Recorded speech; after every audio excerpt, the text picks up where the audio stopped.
Hai, Assalamualaikum. Bersama saya lagi dalam channel Fast Studio di mana perkongsian keempat saya bertajuk Ali bin Abu Thalib yang hampir terbunuh demi menyelamatkan Rasulullah SAW. Ali bin Abi Thalib merupakan menantu Rasulullah SAW kerana Ali bernikah dengan Fatimah. Beliau mempunyai nama panggilan iaitu Haidar yang bermaksud seekor singa. Ayah dan ibu Ali berasal daripada keturunan Bani Hashim. Beliau merupakan putera daripada pakcik Rasulullah SAW iaitu Abu Talib. Orang-orang Quraisy semakin hari semakin membenci Rasulullah SAW. Mereka tidak ragu untuk membunuh atau menyakiti sesiapa pun yang mengikuti ajaran Nabi Muhammad. Demi keselamatan para muslimin, Rasulullah SAW menyuruh semua umatnya untuk berhijrah ke Madinah demi menjaga keselamatan mereka daripada para orang Quraisy kerana di sana lebih aman dan lebih selamat. Pada suatu malam yang masih gelap gelita, ternampak sekelompok orang-orang Quraisy yang membawa pedang dan tombak yang berkumpul dan mengelilingi satu rumah di mana di dalam rumah itu terdapat 3 orang iaitu Nabi Muhammad SAW, Abu Bakar serta Ali bin Abi Thalib.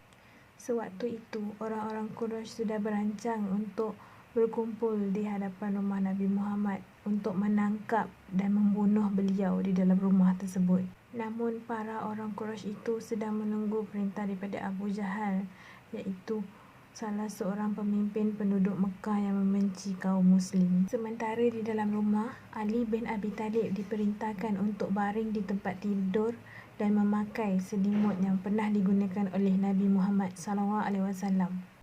Sementara Abu Bakar yang sedang mencari jalan atau cara untuk keluar daripada rumah yang telah dikepung oleh para orang Quraisy.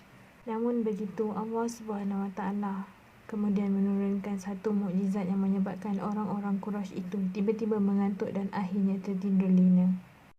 Akhirnya Rasulullah dan Abu Bakar selamat keluar daripada rumah tersebut dan pergi meninggalkan kota Mekah untuk berhijrah ke Madinah. Sewaktu pagi, para orang-orang Quraisy mula terbangun dan menjadi hairan. Abu Jahal yang juga kebingungan dengan segera memerintahkan para orang-orang Quraisy untuk terus masuk ke dalam rumah Rasulullah. Ketika sampai di bilik tidur, mereka menjadi sangat bersemangat kerana berfikir Rasulullah masih tertidur di atas katilnya. Mereka kemudian mengelilingi katil tersebut dengan membawa pedang yang sangat tajam. Salah satu daripada mereka terus berkata, "Hai Muhammad, bangunlah, kami datang untuk membunuhmu." Ali lalu bangun dan membuka selimutnya. Secara tiba-tiba orang-orang Quraisy yang hendak membunuh Rasulullah pun terkejut. "Aku bukanlah Muhammad yang kalian cari itu," kata Ali kepada para orang-orang Quraisy. Abu Jahal yang semakin marah pun tersentak. Dan lalu ia berkata, "Hai Ali, kenapa bukan Muhammad yang tidur di sini? Di mana dia berada?" Ali menjawab dengan santainya, "Aku tidak tahu. Semalaman hanya aku saja yang tidur di sini." Orang-orang Quraisy yang durhaka itu kecewa kerana gagal membunuh utusan Allah. Mereka lalu keluar dan pergi meninggalkan Ali dari rumah Rasulullah dengan perasaan yang hampa. Di Mekah, Ali tinggal selama 3 hari untuk menjalankan tugas yang telah diberikan oleh Rasulullah SAW. Seterusnya, Ali juga ikut untuk berhijrah ke Madinah. Beliau berjalan di malam hari dan bersembunyi di siang hari. Beliau juga membawa 2 ekor kambing untuk membantunya membawa barang-barangan serta untuk menghapuskan jejaknya daripada diikuti oleh orang-orang kafir Quraisy. Sedangkan dalam perjalanan hijrahnya bersama Abu Bakar, Rasulullah SAW berehat untuk seketika di dalam Gua Sur selama 3 hari. Pada saat itu, hanya 4 orang sahaja yang mengetahui kewujudan mereka. 3 daripada orang itu adalah putera-puteri Abu Bakar iaitu Abdullah, Aisyah dan Asma serta pembantu mereka iaitu Amir bin Fuhairah.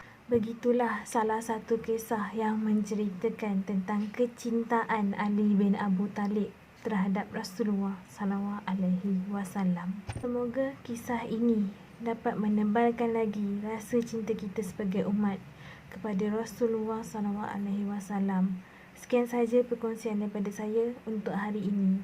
Sekian, terima kasih dan Assalamualaikum.